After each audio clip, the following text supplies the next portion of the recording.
ಆಸನ ಮಗನು ಯೆಹೋಷಾಫಾಟನು ಸಹ ದೇವರ ಭಕ್ತನಾಗಿ ಇದ್ದು ಆತನ ಆಜ್ಞೆಗಳನ್ನು ಅನುಸರಿಸಿದಂತೆ ಪ್ರಿಯರೇ. ಆಸನ ಮಗನು ಯೆಹೋಷಾಫಾಟನು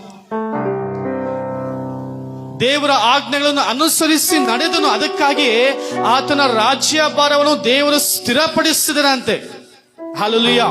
God established his kingdom.